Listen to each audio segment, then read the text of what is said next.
ఢిల్లీలో Telangana CM Revanth Reddy tour. Ongole పోలీసుల ఎదుట విచారణకు హాజరైన డైరెక్టర్ రామ్ గోపాల్ వర్మ దస్తగిరిని ప్రలోభాలకు గురిచేసిన వ్యవహారంపై అధికారుల దూకుడు.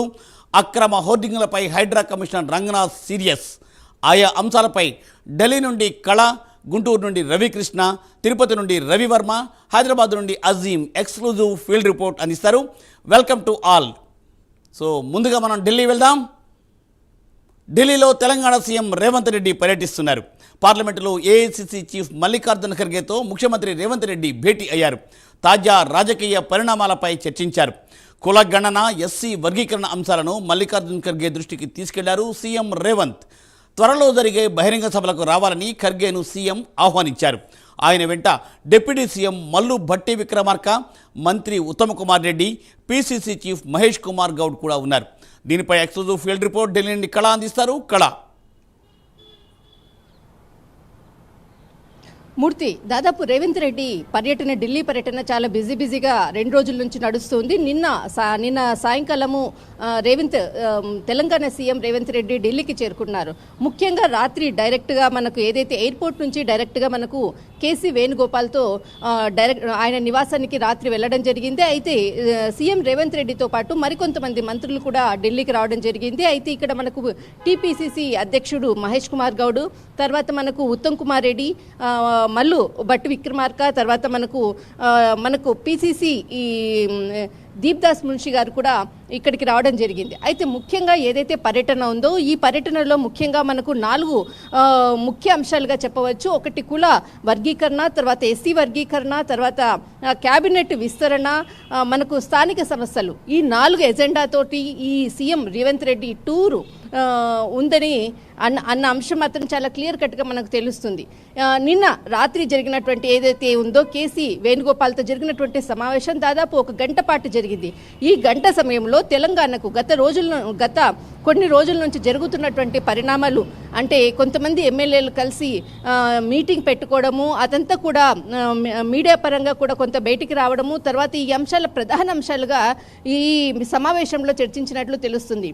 అయితే ఇక్కడ కుల వర్గీకరణకు సంబంధించినటువంటి పూర్తి నివేదికలు, ఏదైతే రాష్ట్రంలో జరుగుతున్నటువంటి కుల వర్గీకరణ, తర్వాత ఎస్సీ వర్గీకరణకు సంబంధించినటువంటి పూర్తి నివేదికలతో పాటు మొత్తం అంతా కూడా సమాచారం అందించినట్లు కూడా ఈ సమావేశంలో అందించడం జరిగింది. అయితే ఇప్పుడు అంటే క్యాబినెట్ విస్తరణ కూడా దీనిపై కూడా కొంత చర్చించినట్లు తెలుస్తుంది. అయితే మరొక ముఖ్య అంశము స్థానిక సంస్థలకు సంబంధించినటువంటి, ఏదైతే స్థానికంగా ఉన్నటువంటి ముఖ్యమైనటువంటి అభ్యర్థులు వారి యొక్క పూర్తి వివరాలతో, పూర్తి నివేదికలతో దీప్దాస్ మున్సి ఇక్కడ మనకు నివేదికలు ఇచ్చినట్లు కూడా తెలుస్తుంది. దాదాపు గంట సేపు సాగినటువంటి ఈ సమావేశము నిన్న రాత్రి ముగియడంతో ఈ రోజు మనకు పార్లమెంట్లో మధ్యాహ్నం పార్లమెంట్లో సమావేశమయ్యారు సీఎం రేవంత్ రెడ్డి.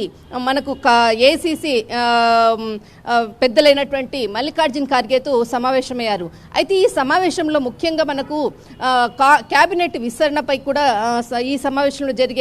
ఈ సమావేశంలో చర్చించినట్లు తెలుస్తుంది. అయితే ముఖ్యంగా మనకు కుల వర్గీకరణకు సంబంధించినది, తర్వాత ఎస్సీ వర్గీకరణకు సంబంధించినటువంటి పూర్తి నివేదికలు, సమాచారాన్ని మొత్తం అంతా కూడా సమాచారాన్ని ఆయన ముందర పెట్టడం జరిగింది. అయితే దీనికి ఏదైతే స్థానిక సమస్యలు కూడా ఉన్నాయి, అయితే కుల వర్గీకరణ, ఎస్సీ వర్గీకరణకు సంబంధించినటువంటి 2 బహిరంగ సభలు, భారీ బహిరంగ సభలను ఏర్పాటు చేయాలన్నది తెలంగాణ ప్రభుత్వం వారి ముందర పెట్టడము, తర్వాత వారిని ఆహ్వానించడం కూడా ఇక్కడ ఈ సమావేశంలో ముఖ్య అంశం.